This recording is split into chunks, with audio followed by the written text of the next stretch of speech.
Bonjour, good morning. À l'ordre, bien. Order, welcome everyone. Welcome to meeting number 38 of the House of Commons Standing Committee on Indigenous and Northern Affairs. And as you know, we are meeting on the unceded territory of the Algonquin Anishinaabe peoples.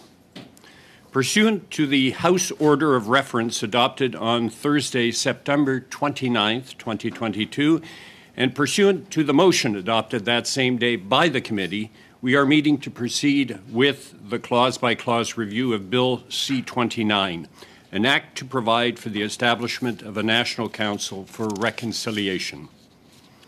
La réunion d'aujourd'hui. Today's meeting will take place in a hybrid format pursuant to the Order of the House of the 23rd of June 2022. For the benefit of all. Please wait until I recognize you by name before speaking. For those participating by video conference, click on the microphone icon to activate your mic, and please mute yourself when you're not speaking. For interpretation on Zoom, you have the choice at the bottom of your screen between French and English. For those in the room, you can use the earpiece and choose the appropriate channel. That all comments should be addressed through the chair. For members in the room, if you wish to speak, please raise your hand.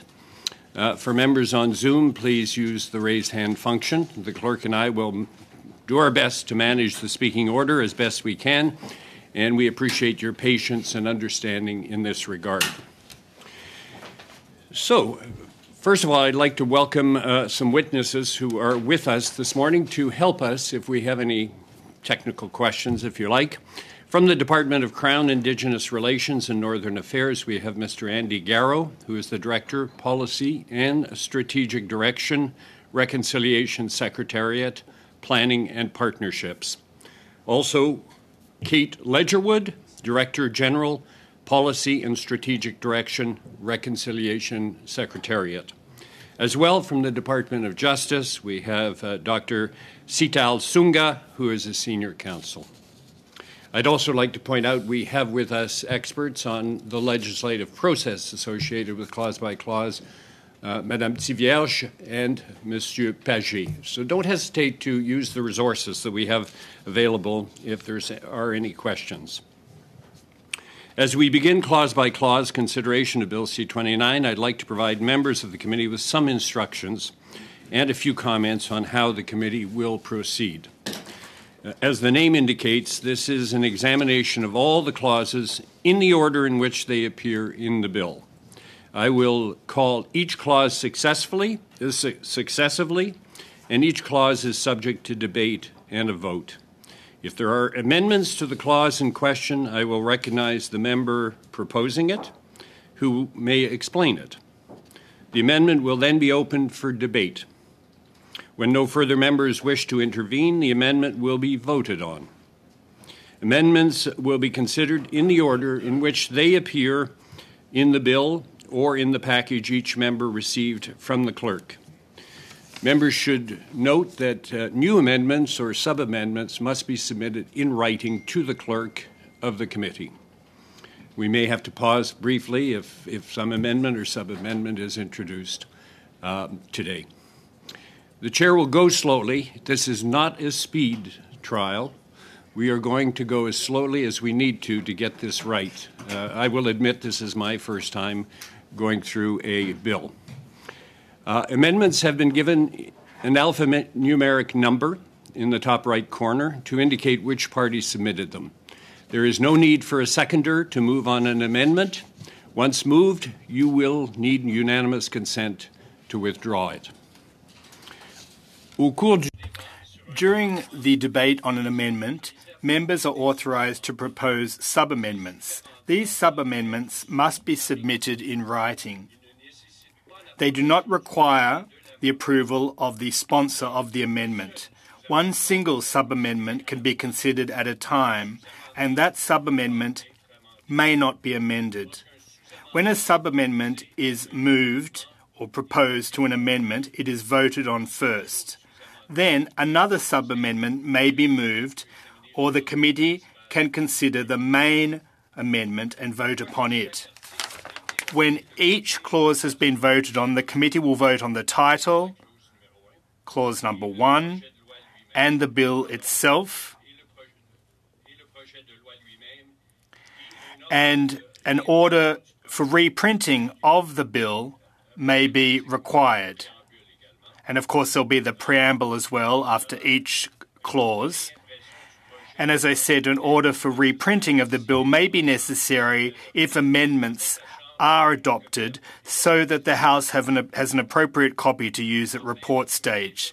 Finally, the report will have to order the Chair to report on the bill in the House. This report will only contain the text of the amendments adopted as well as an indication of the deleted clauses. We will begin the process. And what will happen, pursuant to Standing Order 75-1, consideration of Clause 1, which is the short title, and the preamble are postponed till the end. I will now call for Clause 2. And what I will do with each of the clauses is to ask whether, in some cases, no amendments have been proposed. I will ask whether the clause shall carry. The first one, I'm going to ask for a recorded vote, recorded division, just to get us in the rhythm of this. I won't do that for every clause where there's unanimous consent. And of course, when we do get to the amendments, if it is you that is proposing the amendment, you will be asked to move it. And then if you wish to explain it, you will have a chance to explain it. And then we go to debate. I hope that's fairly clear. Is that clear, Mr. Vidal? I was just going to say, can we just move the reference number, or do you need us to actually read the whole amendment? That's a good question. Just the reference number. That's adequate? That's adequate. Thank you. Yes, everybody is expected to have read the amendments that are planned today. So, so I'm going to start the process, and shall Clause 2 carry? I'm going to ask for a recorded division on Clause 2. So, shall Clause 2 carry? Ms. Atwin? Yes. Mr. Batiste? Yes. Mr. McLeod? Yes. Mr. Pulowski? Yes. Mr. Weiler? Yes. Mr. Melillo? Yes. Mr. Schmale? Yes. Mr. Vidal? Yes. Mr. Zimmer? Yes. Madame Gill? Oui. Ms. Idlout? Angak po nga, yes. Great job, Mr. Chair. We're under 11 pour. 11 pour. Thank you. Clause 2 is carried. Yes. Shall Clause 3 carry? On division? On division?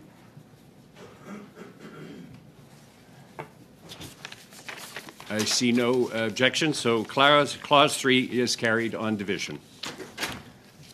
Clause 4. Est-ce que la clause numéro 4 est Shall Clause 4 carry?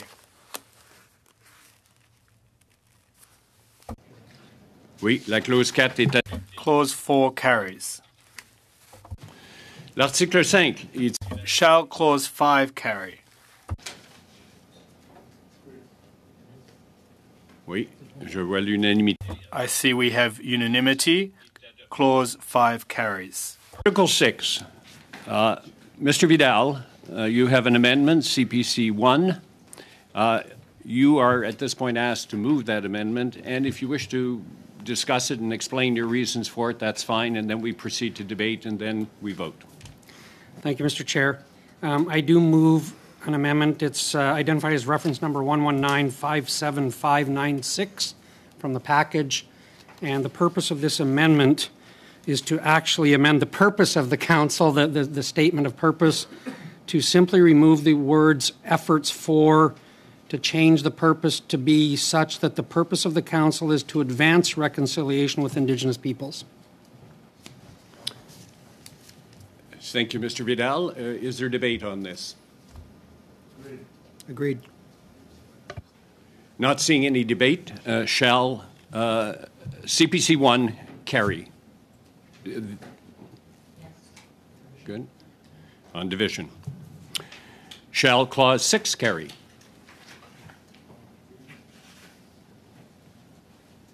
On division. Clause 6 is carried on division. Clause 7. Mr. Vidal, you Mr. propose Chairman? CPC 2. Yes, Mr. McLeod. Mr. Chairman, I just have a question as to your comment on, I see everybody voted in favor and you said on division. I'm not following what that means. Okay. I should be, I guess, clear and say it's voted unanimously. It's carried. It's carried. You said on division. Yes, I apologize. Thank you. Thank you. Good catch. Clause number 7. Mr. Vidal, you have an amendment, CPC 2. Would you move that amendment? And if you can explain it if you wish. Thank you, Mr. Chair. I would move the amendments identified as reference number 120-04667. And this amendment, the purpose of this amendment is very similar to the one prior, where it removes the language efforts for in the function section of the bill in a number of those. I mean, I can go through each one, but I think everybody's had the opportunity to look at that, and I probably do not need to explain that any further, I think. So thank you. Thank you, Mr. Vidal. Is there any debate on this? Oh,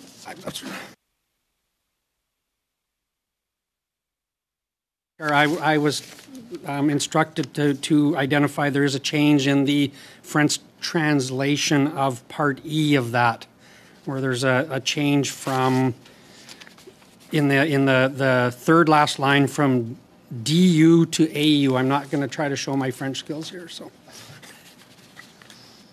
just there is a change that just changes the one word in the third last line of Part E. Is that where it's written? Fessin? And So it's just this. Fessin. Okay. So instead of du, it's O. Yes, and so if that needs to be part of my That would be part of the move. part of my motion with the Yes. reference number with that change, if that's acceptable, I should have caught that. I'm sorry. Very good. Is there debate?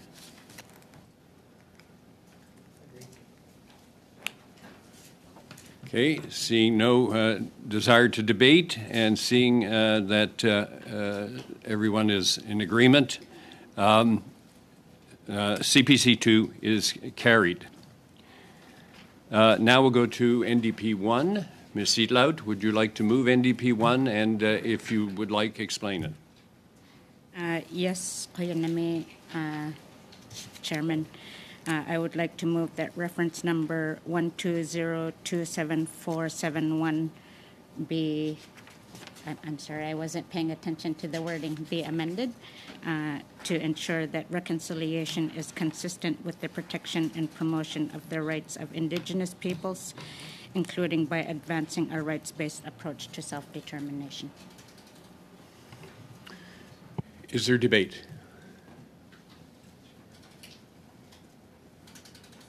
Let's see. Okay. Very good. Thank you. Shall NDP 1 carry? Seeing agreement, NDP 1 is carried. We'll now go to CPC 3. Mr. Vidal? Thank you, Mr. Chair. I would move that the amendment identified as reference number 120-08743 be considered.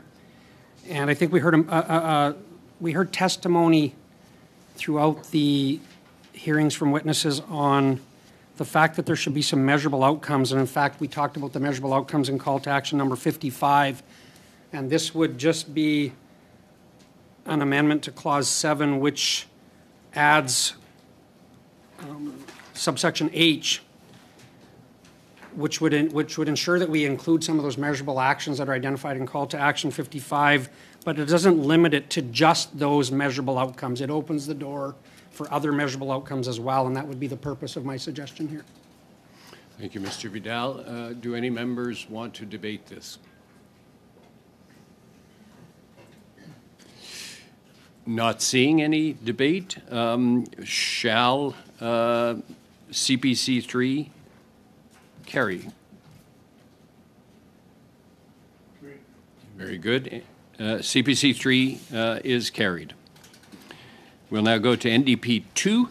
Ms. Seedlout.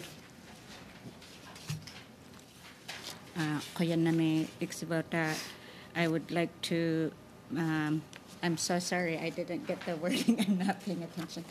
To have reference number 120-43369 be amended. Is there a desire to debate this amendment, this proposed amendment? And I understand this is about the promotion and support of Indigenous languages are part of the Council's functions? I believe, yes? Yes, okay. We're agreement. We're going to protect language rights, Indigenous language rights. Est-ce qu'il y a un désir de... Debate on the amendment, ladies and gentlemen? Shall NDP 2 carry? I see agreement. NDP 2 is carried.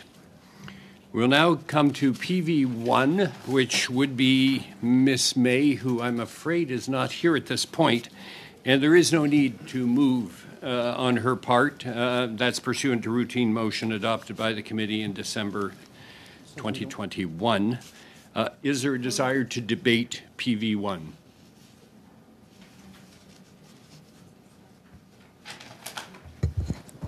Yes, Mr. Schmale. Could we have a recorded vote on this one? Thank you. Mr. Baptiste. We have actually some alternative language that we would like to propose to the committee. That Bill C-29 in Clause 7 be amended by adding after line 9 on page 4 the following. The Council must constitute a National Reconciliation Trust to advance the clause of reconciliation. The Council must develop a multi-year funding plan that ensures adequate funding of the Council National Reconciliation Trust. The Council must inform the Minister of any initial funding gaps in relation to 3. The amended wording is that? You sure? It sounds like the exact same thing. Are we okay with that?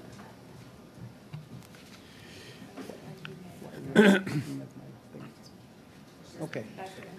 So, just a timeout, Mr. Mark. You wanted a timeout. And of course, if you were proposing it, this constitutes a sub-amendment. It will need to be provided in writing. It feels like I amended something that's already the same that's written, so I'm trying to... All right. So you want a timeout? Just a quick timeout to understand why what I changed. We'll suspend momentarily. I've taken note of your...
Very good. Est-ce qu'il y a d'autres personnes? Anyone else wishing to debate PV1, Green Party 1? Alors, in accordance with two requesters, we will go to a recorded division on PV1. Madam Clerk. Ms. Atwin? Opposed? Mr. Batiste? Opposed. Mr. McLeod? Mr. Pulowski? Against. Mr. Weiler? Opposed. Mr. Melillo? Against. Mr. Schmale? Opposed. Mr. Vidal? Opposed. Mr. Zimmer? Madame Gill? Contre? Madame Idlout? Akapunga, opposed. 11 nays. Thank you, Madam Clerk. PV1 is rejected. Shall Clause 7 with amendments CPC 2, NDP 1, CPC 3, and NDP 2 carry?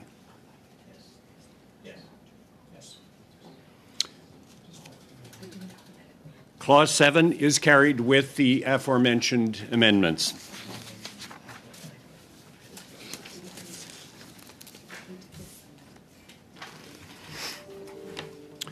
Clause 8. Now, before we get into Clause 8, I have to point out one thing. If CPC 4 is adopted, then G1 cannot be moved as they amend the same line. And I'm going to reference the House of Commons Procedure and Practice, 3rd edition, states on page 769, once a line of a clause has been amended by the committee, it cannot be further amended by a subsequent amendment, as a given line may be amended only once. So I hope that's clear to everyone. With that, CPC 4, Mr. Vidal, if you would like to move it and debate it and present it. Thank you, Mr. Chair. I'm just making sure I have all my notes coordinated so I'm on the right page. I would move that reference, an amendment identified as reference number 120041717 be considered, and the purpose of this amendment in Clause 8 is to change the language to suggest that the directors be jointly selected by the minister and the transitional committee rather than in collaboration with. And the purpose of this suggested amendment would be to truly honor the Truth and Reconciliation Commission call to action number 53, which calls on that language to be jointly selected rather than in collaboration with. I think it's just a little bit stronger language that we heard testimony from a number of witnesses that would support this amendment. So I would move that accordingly. Thank you, Mr. Vidal. Is there a desire to debate? Not seeing that. Is CPC 4 carried? Very good. Now, because CPC 4 was carried, G1 cannot be presented as an amendment.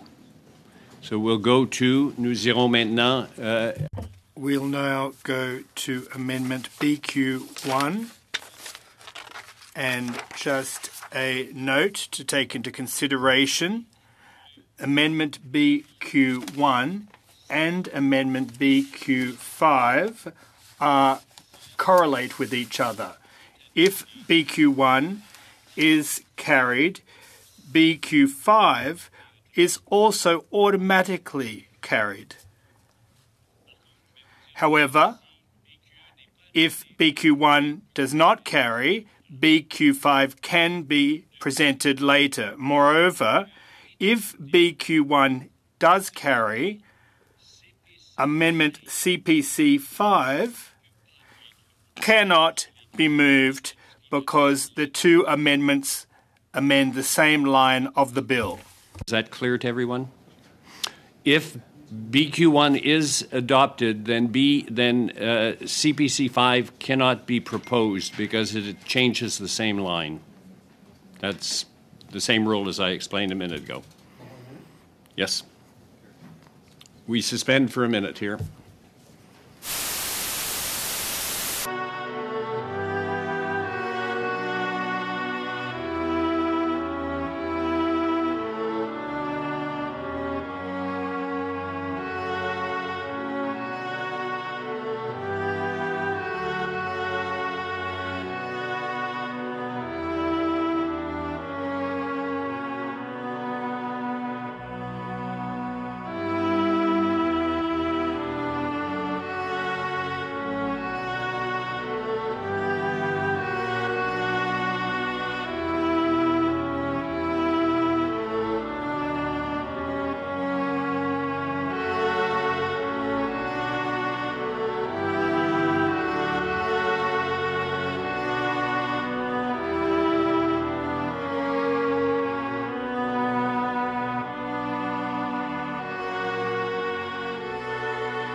to move BQ1, and you can elaborate on it before we engage in a debate if you wish.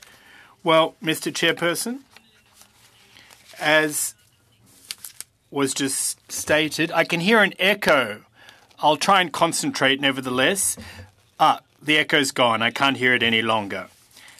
Now, it's about under Clause 12, gender parity, but subsection 12.2, well, I could have moved an amendment to my own, an amendment, or sub-amendment that is, to include CPC 5. That would be possible. My goal here wasn't to limit the scope of the amendment, so that would suit me. I don't know if procedurally speaking that's possible to include that, CPC 5.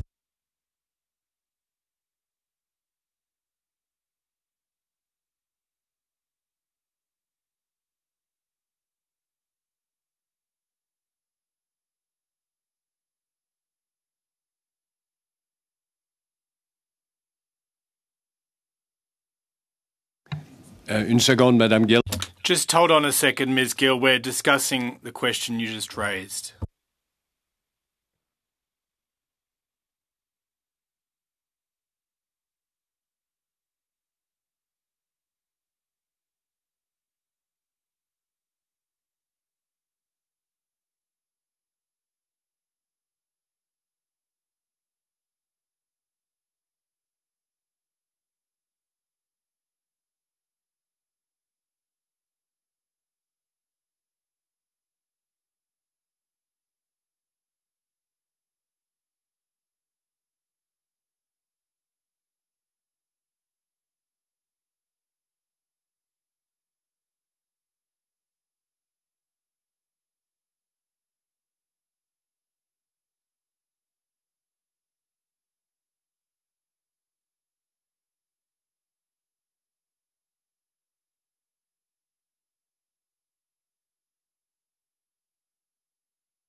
Alors, Madame Gill, Ms. Gill, we've just debated or discussed the issue. Now, if you wish, any other amendments to be included under the umbrella of yours, in a sense, well, instead of referring to subsection 12.2, you could just leave it as subsection 12 instead of 12.2. And when we get to BQ5, there'll be other options that we can present to you. Well, thank you, Mr. Chairperson. I think that was the will behind that amendment, and I'd like to proceed in the manner that you just discussed, and we can also discuss B5 at an opportune time. It leaves the door open indeed. Now, if I've understood you correctly, Ms. Gill, what you're saying is you'd be moving BQ1 with section 12 in the amendment and not subsection 12.2. Exactly, Mr. Chairperson, because that is what CPC 5 is, and so it amounts to the same amendment if you put it that way. Thank you, Mr. Chair. On the latest version of BQ1. Yes. Mr. Chair, I think the intent is to ensure that we're moving forward when within the language that has men and women and gender inclusive as part of this discussion. I understand by you saying that we can vote on Block 1, which is now very similar to CPC 5. Is that what we're doing in terms of being able to move that now and vote on that now and then have the discussion around that, the subsequent bill afterwards? Yeah. Okay. Well, we're fine with that. Thank you. Okay. Is there any more debate? Yes, Mr. Vidal. Just for certainty, just for clarity, I believe what Madame Gill has proposed is exactly what our next amendment would entail, right? She's actually changed the language to be exactly what our amendment would be, right? Just for clarity, right? Yeah. Yeah, no, good. That's what I understood. I just want to make sure. So, not seeing any more debate, shall BQ1 as amended be carry? Okay, BQ1 as amended is carried. So, so as you know, Mr. Vidal, just to remind you, CPC 5 is no longer presentable at this point. Very good. So with that, shall Clause 8 carry with the following amendments that were approved? CPC 4, the modified BQ1. Shall it carry? Clause 8 carry with those changes? Yes. Carried. Article 9. Shall Article 9, shall Clause 9, est-ce que l'article numéro 9... Shall Clause 9 carry? Not seeing any desire to debate and seeing approval. L'article 9. Clause 9 carries. Okay, so we'll start with NDP 3, but I need to remind everybody on the panel here that if NDP 3 is adopted or defeated, then the amendments CPC 6 and Lib 1 cannot be moved as they are identical. Sounds like consensus. I was going to say it. So with that, Ms. Idlout, would you like to move NDP 3 and present it? I move that reference number 120272229 be considered, and the purpose of this amendment is to add a nomination from the Native Women's Association of Canada to the board of the, to this board. Thank you, Ms. Idlout. Is there a desire to debate? I suspect not. Very good. So shall NDP 3 carried? NDP 3 is carried. With that, CPC 6 will not be presented, nor will Lib 1. We'll now go to CPC 7. Mr. Vidal. Thank you, Mr. Chair. I would move that the amendment identified by reference number 1202319 be considered. The purpose of this amendment is very similar to the last one by Ms. Idlout, but in this case we are suggesting that one member would be elected after having been nominated by the Congress of Aboriginal People, and the purpose of this would be to just ensure that we have urban Indigenous people represented at this table consistently and by that group. Thank you, Mr. Vidal. Is there debate on this? Mr. Baptiste. Yes, we understand that within the Constitution they recognized First Nation, Métis, and Inuit. Those are the three groups that we typically given spots to, and it's consistent with the Constitution of Canada. In the age of murdered and missing Indigenous women, we feel like adding gender parity in a spot for NWAC is important. Our government will be opposing cap seat for various reasons. Thank you, Mr. Baptiste.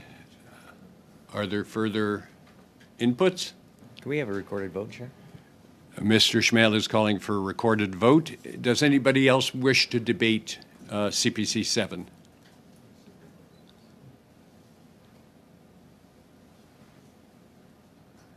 Not seeing any further... John, je m'excuse, Monsieur le Président. Sorry, Mr. Chairperson. Sorry to interrupt. I just have a question of clarification for Mr. Baptiste, who was saying that to be gender inclusive. Well, I understand how it ties in with CPC 5 and the Council of Indigenous Persons. Madame Gill. No, I just wanted to make sure that when we're talking about why we've consistently gone with Assembly of First Nation, MNC, and ITK, that there is a reason for that, is because they have constitutional status, and we know their definitions. With Congress Aboriginal peoples, there is no real definition for who they represent, and we don't know who we're giving a seat to. In terms of the witness testimony that we heard, they said they represented non-status Indians in Canada. Well, that could be just about anyone who's it could, and so without further definition as to who they represent, giving them a seat with the other constitutionally recognized group, I feel is inconsistent. And I only brought up the gender balance and NWAC to explain why we supported the Native Women's Association of Canada's seat, but not Congress of Aboriginal People. And just because there's too many questions as to who they could represent, and with that in mind, that's why we're opposing. Alors, Madame Gill, ça répond à votre... Ms. Gill, does that respond to your question? Good. Anyone else wish to debate this amendment?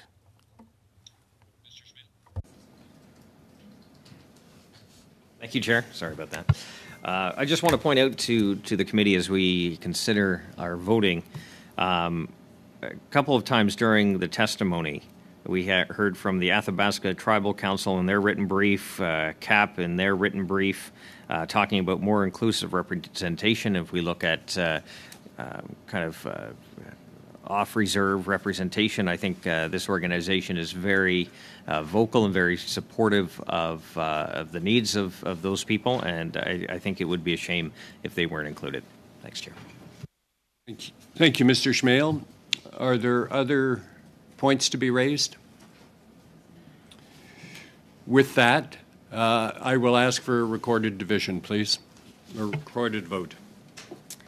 Ms. Atwin? Against. Mr. Batiste? Against. Mr. McLeod? Mr. Pulowski? Against. Mr. Weiler? Against. Mr. Melillo? In favor. Mr. Schmale? In favor. Mr. Vidal? In favor. Mr. Zimmer? In favor. Madame Gill? Pour. Madame Idlout? Anyak Tunga, in favor.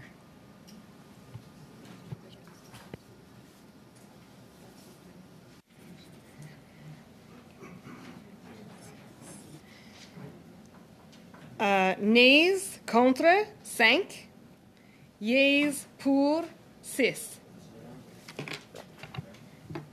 Thank you, Madam Clerk. With that, I declare that CPC 7 is carried.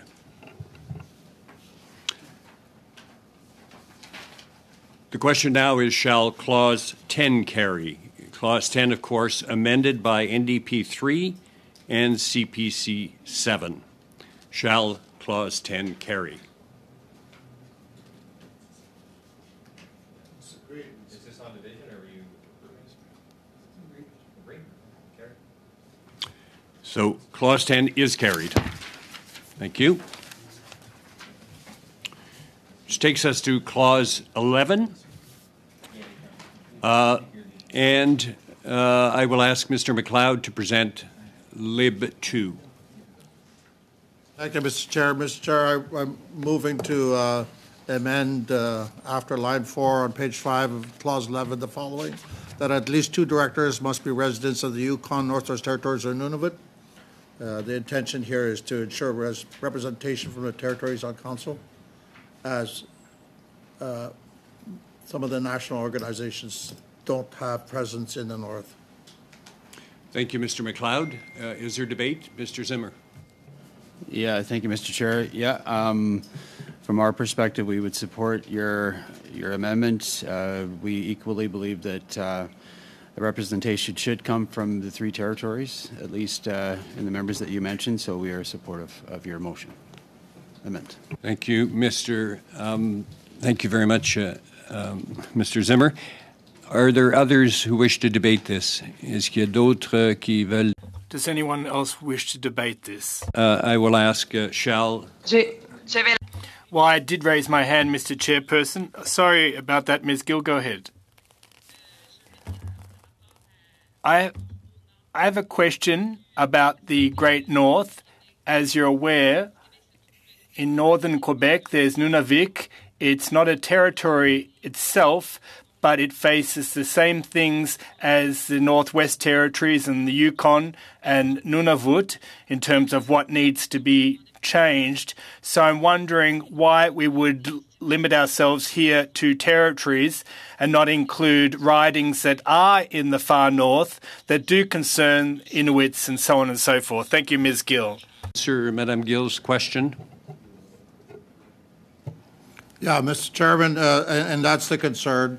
There is possibility for many of the regions in the north to be represented by ITK, for example, Labrador, Northern Quebec. However, if those people, if people from those regions are selected, then that leaves the Northwest Territories, Nunavut, and Yukon out. And also, for example, Métis MNC has no presence in any of the three territories. And AFN has no presence in the Yukon. So, we could very well have selection from AFN from the south. We could have selection from ITK from Labrador, and that leaves us from the territories without anybody. So we're asking for consideration that we have some representation on this body. Thank you, Mr. McLeod. Est-ce que ça répond à votre... Does that respond to your question, Ms. Gill? Well, in part, I understand the desire to include the territories and that they be included, but even if Labrador is included, and it's not my riding I'm referring to, it's Nunavik EU, but in any event, there would be no representation. These aren't territories per se. They are ridings where a large share of the population is Indigenous.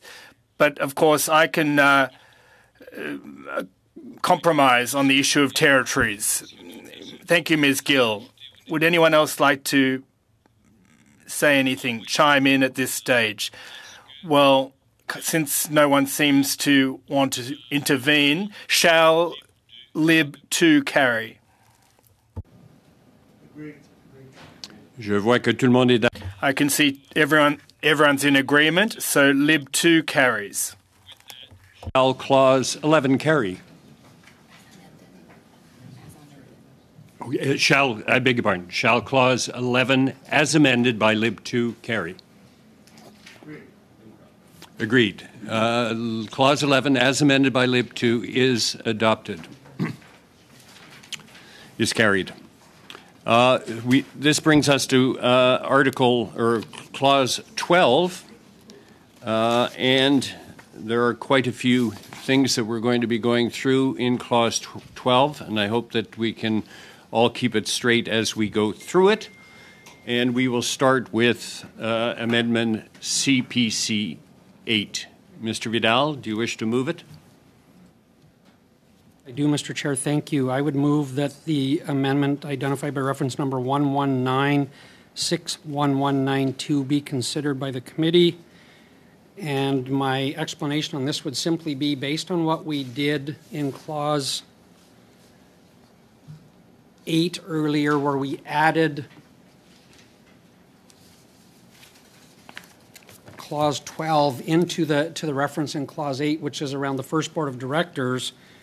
What I'm proposing to do with this amendment is to remove the component that says beginning on the 5th anniversary of the day on which the council is incorporated, to suggest that the makeup that we agree to when we're done with Clause 12, which I understand there's a number of proposed amendments here, but that would be effective with the first Board of Directors rather than just after 5 years. And we heard that testimony on a number of occasions. So that would be the purpose of this amendment.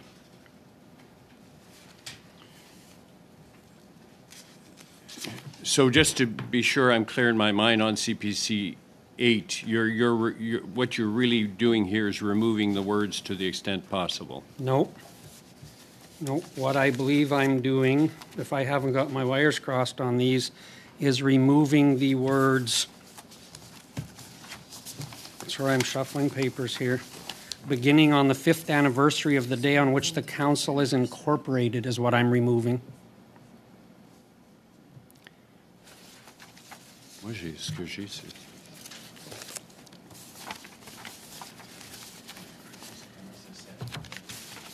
Does that make sense? Basically, what it would do is say, hey, the makeup of the board of directors as identified in Clause 12 would be effective immediately, not in 5 years. It would be effective with the first board of directors. Understood. Thank you, Mr. Vidal. For debate, Mr. Baptiste. I'm wondering if we are okay with beginning on to get rid of the wording beginning on the 5th anniversary on the day which the council is incorporated. However, we ask that we continue with the to the extent possible. We've given a number of seats out for other people to fill. If one of those people should resign or if there's some kind of difficulties, we wouldn't want to delay the start of the council to have everyone picked right away. So we would believe that if we keep in to the extent possible, we allow the committee to start the valuable work that they need to do without having to worry about any delays of having full representation from all of the different folks that we've given seats to, if that's agreeable. Mr. Vidal, do you want to comment on that? Discuss with my peers, gentlemen.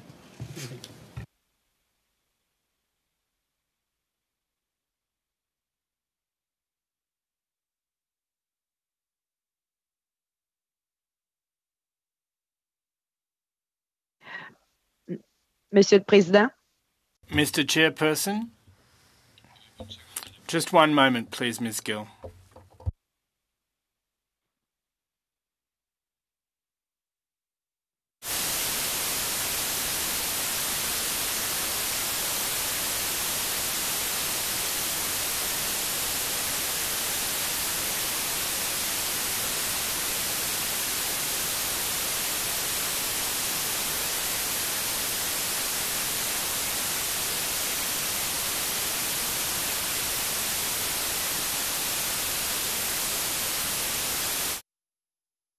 Yes, Mr. Vidal. We are amenable to that suggestion. We are okay with leaving that part in, so whatever process we need to do to get there. So that process, I've consulted the legislative clerk. You will have to propose a sub-amendment to the CPC 8 amendment. It will have to be received in writing. We'll suspend briefly so that we can make sure everybody sees the right version of it in English and in French. No.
sent to all of the members. And of course, to remind everybody, this is reinstating the words to the extent possible. So is there any desire to debate this sub-amendment? Not seeing any. Shall the sub-amendment to the amendment CP8 carry?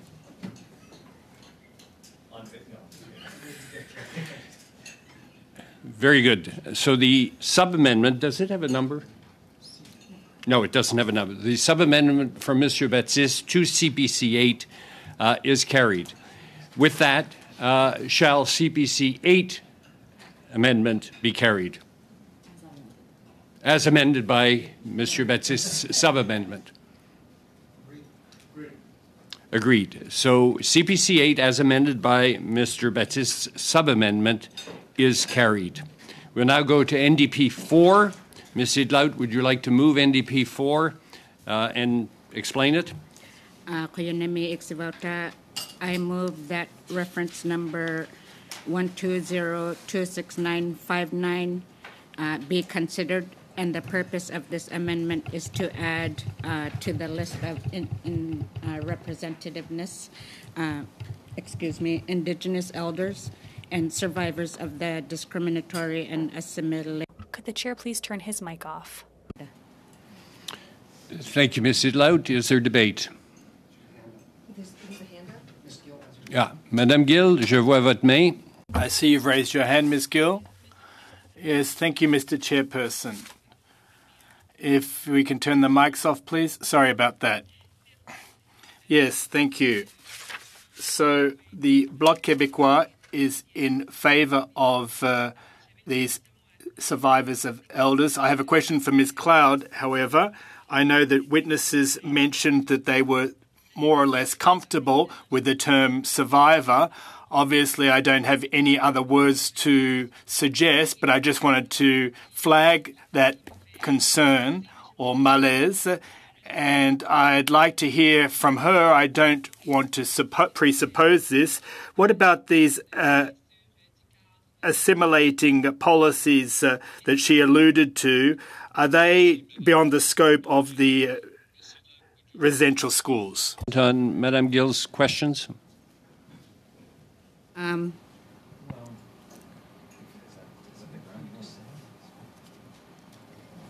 sorry, can she repeat her question? Ms. Gill, could you please repeat your question? Yes. So the first thing is, it was a comment about the term survivor. I know that there are witnesses in our meetings who flagged the fact that they didn't feel represented by that word survivor. Some did, others didn't, but I don't have any other concrete proposals to suggest instead of the word survivor. And then I have a question to do with the discriminatory and assimilating policies. Now, obviously, the witnesses, broadly speaking, referred to residential schools, not exclusively, but I wonder what other policies the member is referring to, if that's what she's seeking to do in Amendment 8.2. Thank you very much, Mr. Chair. Thank you, Madame Gill, for clarifying.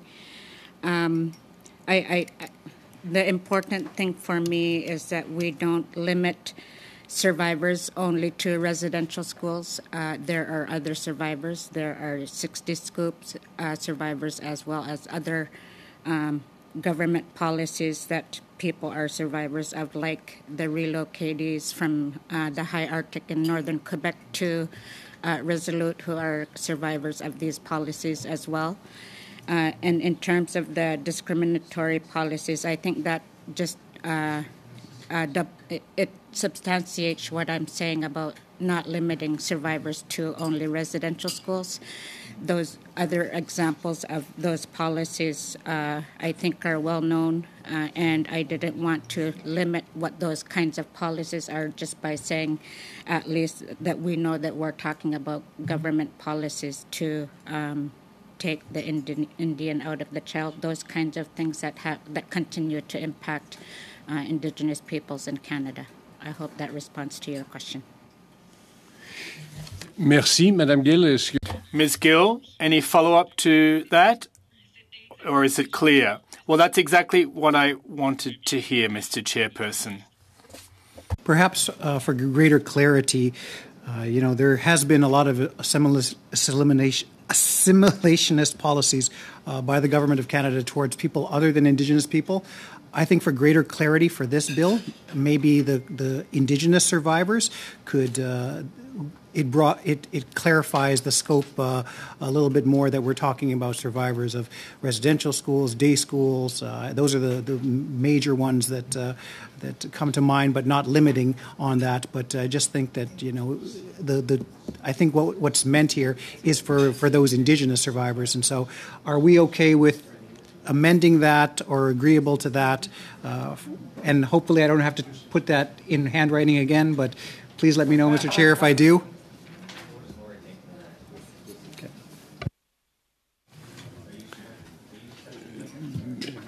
Ms. Hidlout, do you wish to comment on Mr. Baptiste's point? I am amenable to amendments, and I agree that adding Indigenous in front of survivors would help clarify that. Go ahead, Mr. Schmale. I don't have a question on what Jaime said. I just have a general question for Ms. Hidlout.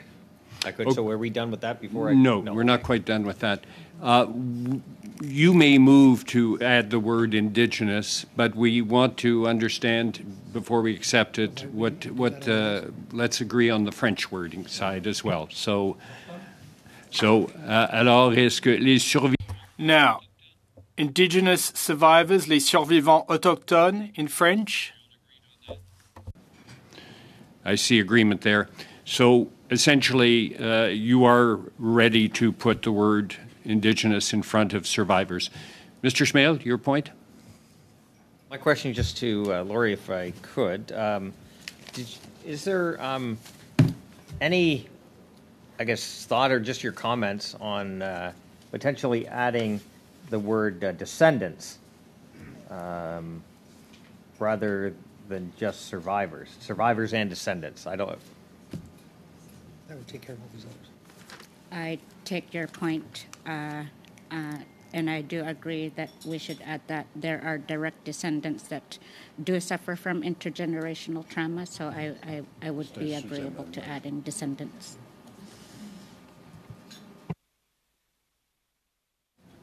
So that would require a sub-amendment. No, that was simple and straightforward. This has greater implications.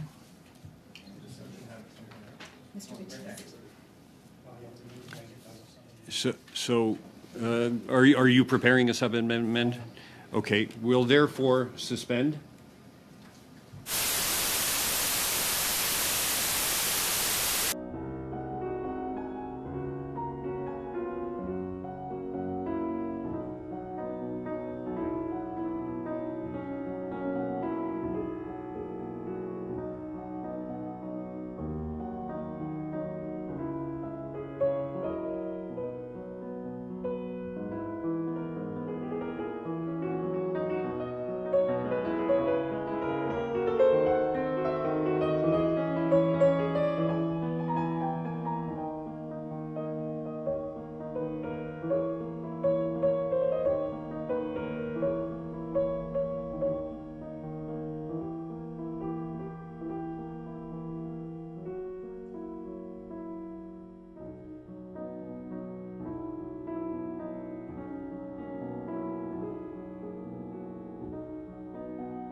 that has been proposed by Mr. Vidal, which you should have all received. Is there any debate on the sub-amendment from Mr. Vidal to NDP 4 amendment?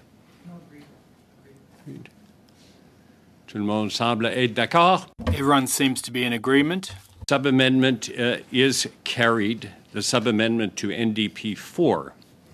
With that, is NDP 4, as amended by the sub-amendment and with the addition of the word Indigenous, shall it carry? Carried. Very good. We now go to G2, and just before I get into it, just a comment. Amendments G2, BQ2, and LIB3 all seek to add representation of survivors of residential schools to the board of directors. Members of the committee should, this is just an FYI, should keep in mind when debating and voting on these amendments to bear that in mind in order to be coherent throughout the bill. We have to be coherent. So with that, I will ask Mr. Baptiste if he wishes to move G2 and explain.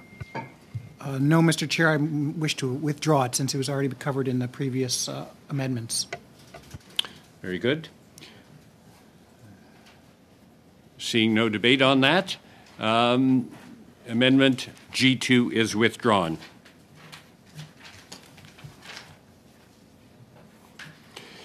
We'll now go to Amendment Lib 2.1. Mr. Weiler, would you care to move this amendment? Thank you, Mr. Chair. I'd gladly move this amendment, reference 120500033. This amendment will amend Clause 12, subsection C, adding at the end of, well, it'll read Indigenous organizations as defined in Section 2 of the Department of Indigenous Services Act, to reflect the diversity of arrangements that govern relationships between Indigenous communities and the Government of Canada. And just to give some background of why I believe this is important,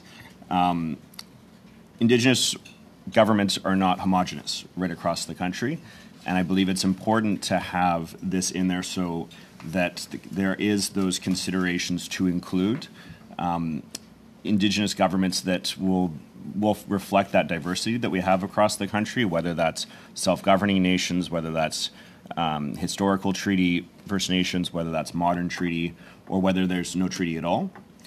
And so because a key part of reconciliation is the process to move ahead on self-determination, I think it's very important that the Council has that broad diversity of Indigenous government representation on it. Thank you, Mr. Weiler. Is there a wish to debate this amendment? Not seeing any. Shall Amendment Lib 2.1 carry? Amendment Lib 2.1 is carried. Nous irons maintenant We'll now turn to BQ2. Ms. Gill, would you like to present your amendment? Thank you, Mr. Chairperson. We have an echo again. There you go, it's fixed. So I'll withdraw the amendment since we've already discussed the issue of survivors in the amendment that was previously adopted, NDP 4, unless I'm mistaken. Merci, Madame Gill. Madame Gill Thank you, Ms. Gill. is withdrawing BQ2, stating that it has really been covered now by the amended NDP 4. Very good. Not seeing any wish to debate or argue that. NDP, I beg your pardon, Amendment BQ2 is withdrawn. Nous irons maintenant à BQ3. Thank you, Mr. Chairperson. So this would add the issue of second language, which is French. We've checked the bill as drafted, and it does not allow Indigenous people whose second language is French any guarantee of taking part in the council. And I think that others would agree. I wrote second language, but it could also refer to mother tongue. We want to revitalise Indigenous languages, but for some communities this is their primary language. So I would just amend my own amendment by saying mother tongue rather than second language. Thank you, Mr. Chair. Alors, merci, Madame Gill. Thank you, Ms. Gill. Could you read your amended amendment out loud? How would it read, please?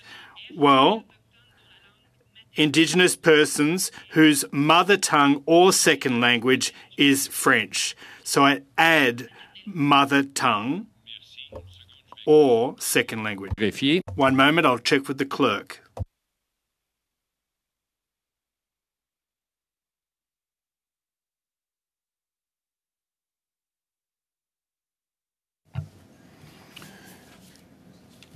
Alors, merci, Madame Gill. Thank you, Ms. Gill. We'll just have a quick moment so that we can discuss the exact translation in English. We just want to make sure we're proceeding.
By the mover of BQ3 to add mother tongue or langue maternelle.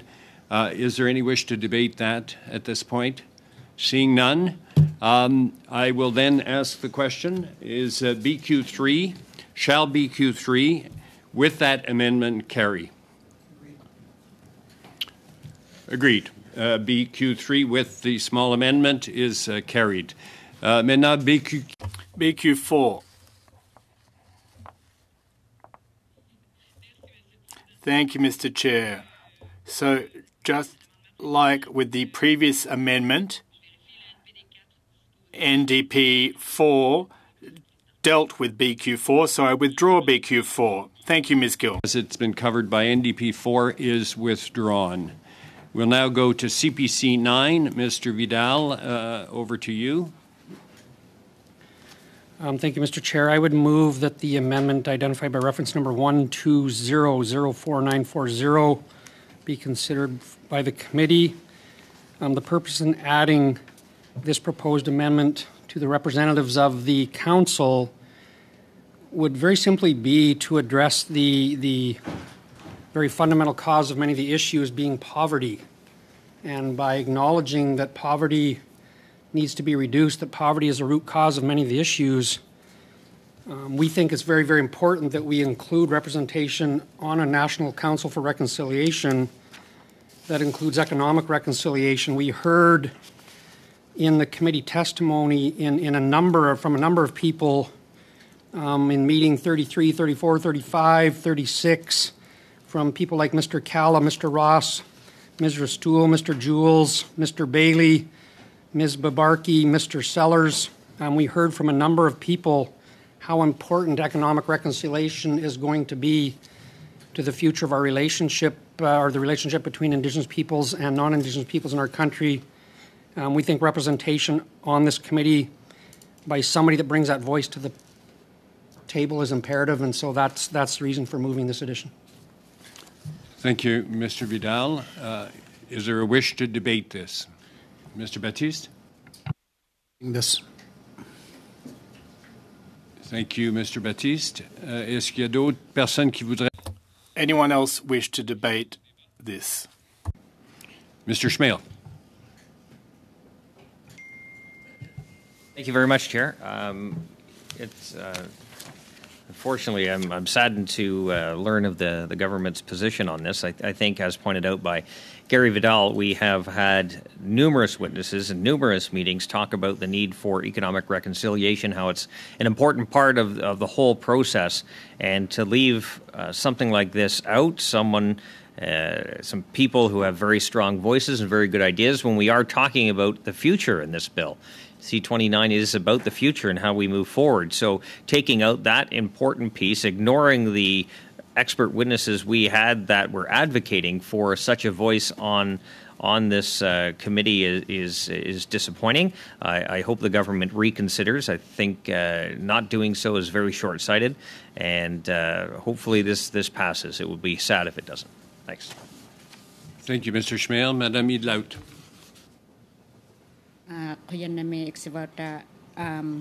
I just find the reasoning that Gary just mentioned quite different from the actual text of the amendment.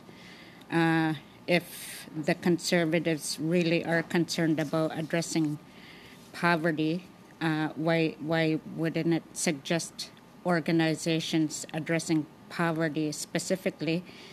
And when they provided information about witnesses talking about economic reconciliation, I'm pretty sure if we look back to the transcripts, it was because they were responding to questions on economic reconciliation as questioned by the Conservatives.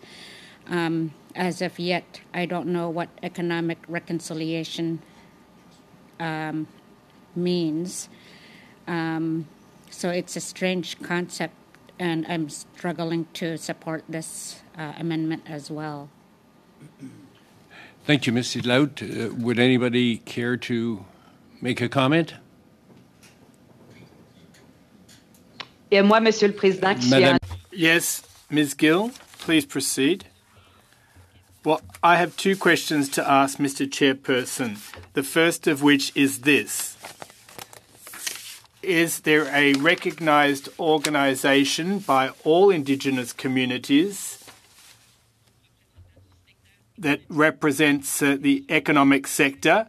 That's the first question. The second is more of a comment rather than a question. A number of witnesses mentioned that they didn't want reconciliation to be divvied up into various sectors for a number of reasons, including the fact, based on what I understood, that the board shouldn't be bogged down with numerous sectors, that subcommittees would be struck in order to reach a consensus. So that's what I heard, but my first question has to do with an organisation that would be representative across Canada.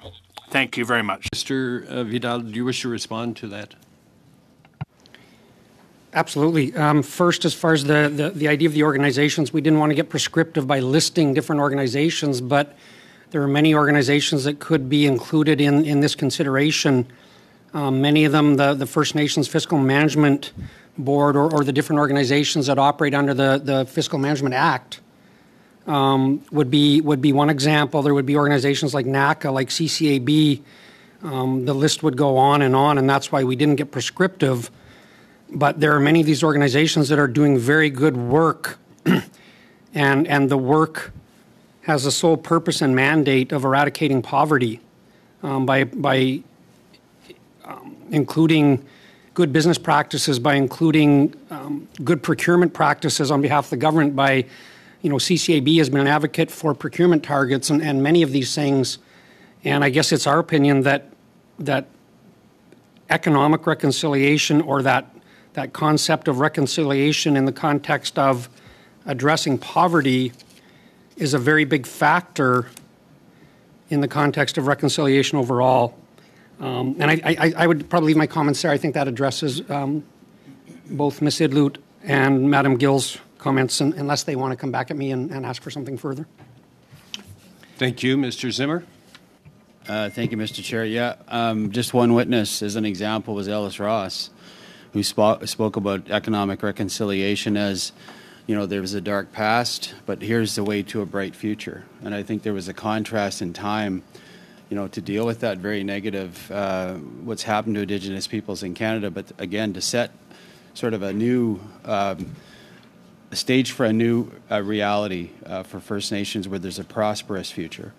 So I think it's very fitting that it would be included. It was mentioned by many of our witnesses speaking to C29, many. I was actually surprised there was that many. It was witness after witness who brought it up that it needed to be part of reconciliation. Economic reconciliation needed to be a part of this piece of legislation. So I think the amendment is quite fitting. Thank you. Thank you, Mr. Zimmer. Anybody else wish to comment? Ms. Atwin. Thank you, Mr. Chair. I'd just like to add, I can certainly see the merit in the arguments that are being made by our Conservative colleagues, and I understand why they see this as important. But I'd just like to reiterate that it does kind of compartmentalize reconciliation. It's too prescriptive. The council is going to have to be able to do their own work. There's going to be differences of opinions depending on territory as well. So I think we should just leave it as it is and not be too prescriptive, because it's really about them being at arm's length and independent. Thank you, Ms. Adwin. Any other comments? Madame Gill, votre main est levée. Your raised hand, Ms. Gill, is it a legacy hand? Not seeing any further debate, I'm going to ask for a recorded vote on this one. And the recorded vote asks the question, shall CPC 9 carry? Ms. Atwin? Opposed. Mr. Batiste? Opposed. Mr. McLeod? Mr. Pulowski? For. Mr. Weiler? Against. Mr. Melillo? In favor. Mr. Schmale? In favor. Mr. Vidal? In favor. Mr. Zimmer? In favor. Madame Gill? Contre. Madame Idlout? Akarpunga, opposed.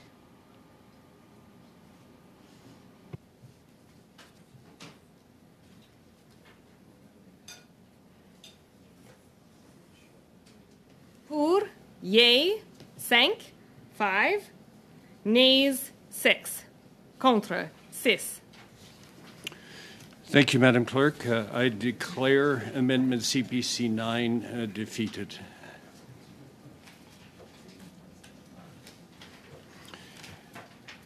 So we'll now go to Lib 3. Mr. MacLeod.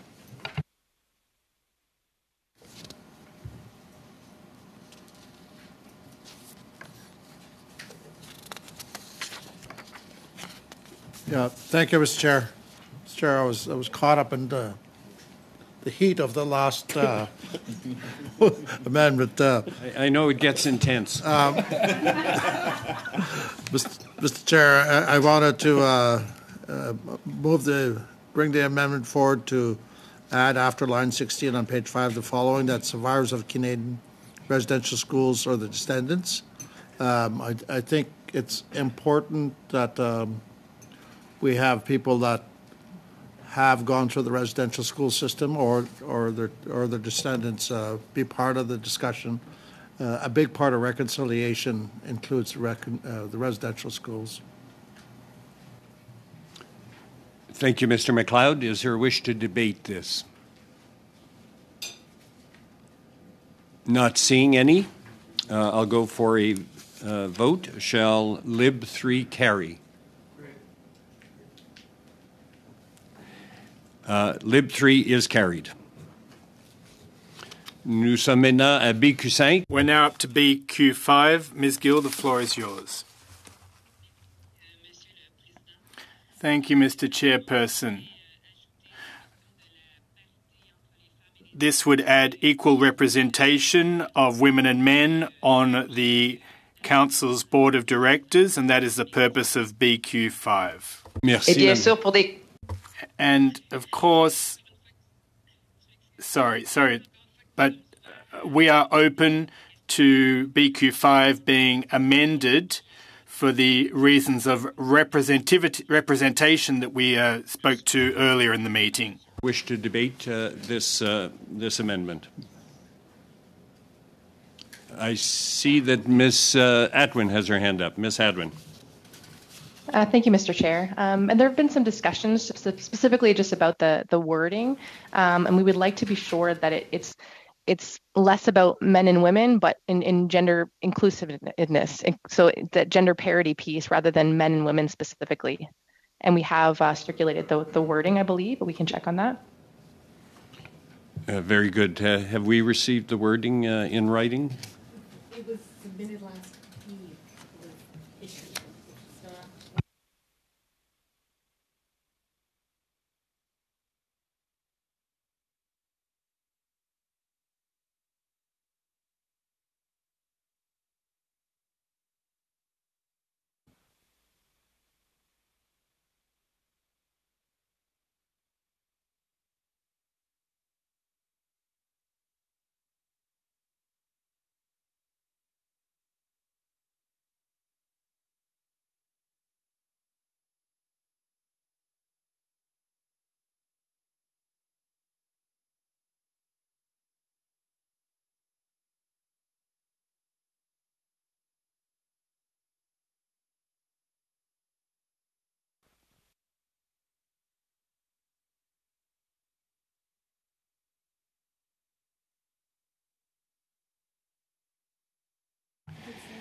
Alors, Madame Gill. Ms. Gill, a couple of options for your consideration.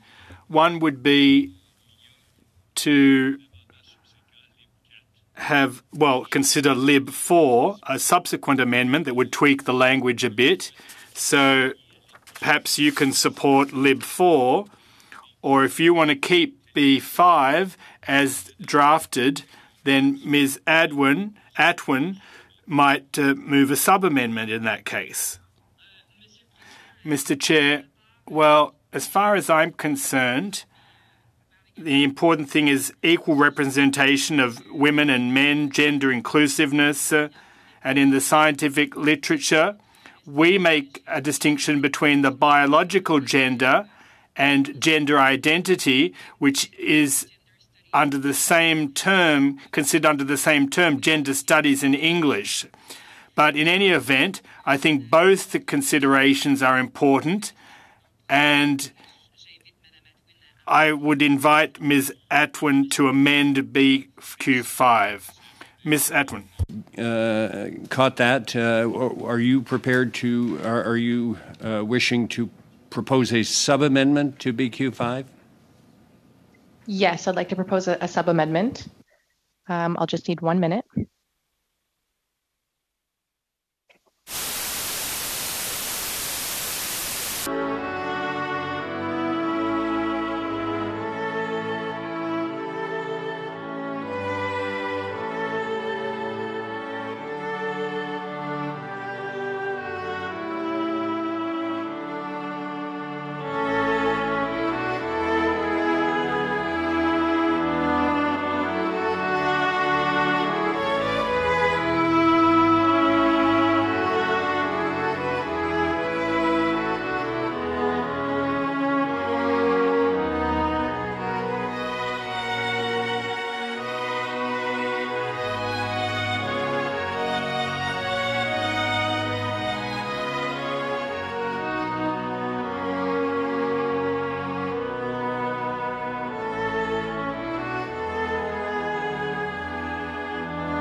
a point here. Ms. Adwin, what you essentially read verbatim was Lib 4, which was your amendment, which is not quite what Madame Gill was prepared to look at, a sub-amendment to her amendment.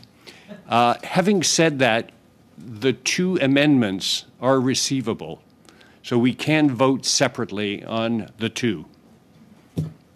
And they would both, if adopted, be in the legislation. So I'm just leaving that with you for a second, Mr. Baptiste. Mr. Chair, just for clarity, are you saying that if we vote in the affirmative for the BQ5, that we can also vote for Lib 4? Yes, that's what I'm saying. Prepared to vote. Yes, Mr. Vidal. Sorry, I'm not understanding the process. Early in the process, we were not allowed to consider amendments that reflect the same line. And this is exactly the same line, line 16 on page 5 of clause 12. How can we do two now, but we couldn't earlier? What am I missing?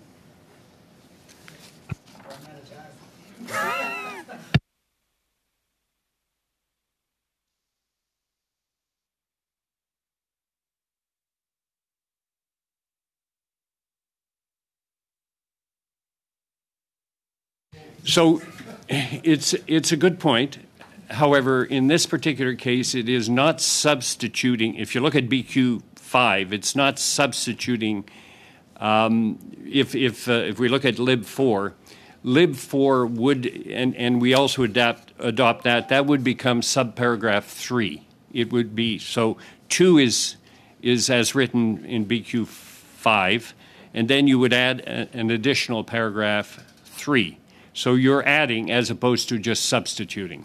That's the point. So if you look at BQ5 and the brackets 2, if that's adopted, that's as written there. And if Lib 4 is also adopted, that 2 becomes a 3. Do you understand what I'm saying? So it's two paragraphs that are both in there if they're both adopted. No, I understand where you're coming from. I have to go back and try to figure out how that relates to what we couldn't do earlier. Sorry, I get where you're coming from now, so that's fine. Okay. Just plenty of the time, sir. Yes, and just pointing out, reminding everybody, we're at 4 minutes to 1, so we're obviously not going to finish everything today. We will stop at 1 o'clock wherever we are. And so, alors, revenant. Now, let's get back to brass tacks. Ms. Gill's amendment, BQ5. Is there any further debate on this amendment? No. In that case, can we please vote on that amendment?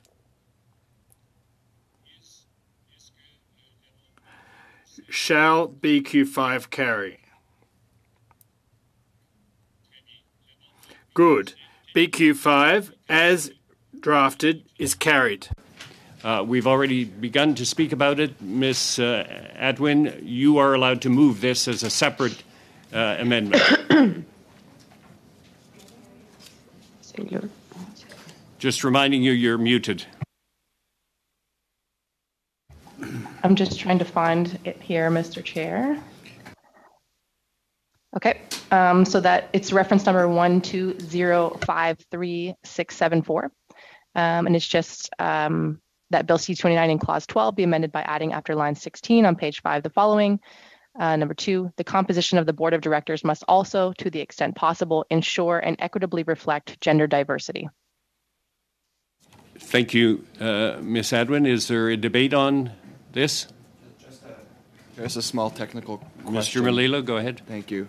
Just a small technical question. You said earlier this 2 would now become a 3. Yes. So it would be 3 instead of 2, as Ms. Atwin read it? Yes. Okay. At the reprint. Yeah. Which is at the end of this whole exercise. So, all right. Now, if everybody has a very good memory, I'm going to now ask the big question. Shall Clause 12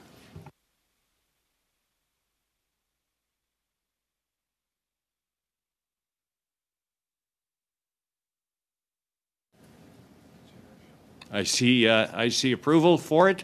Therefore, Lib 4, the amendment Lib 4 is carried. Now, getting back to what I was going to say is, shall Clause 12 carry with amendments the following amendments? CPC 8 with the sub-amendment from Mr. Baptiste, NDP 4 with the sub-amendment by Mr. Vidal, Lib 2.1, Amendment BQ3, Amendment Lib 3, Amendment BQ5, and Amendment Lib 4. On division. Great. On division. Very good. So, Clause 12 is carried on division. I think that it's a little bit too late for us to start Clause 13, so we will resume on Thursday at 3:30. This committee is adjourned.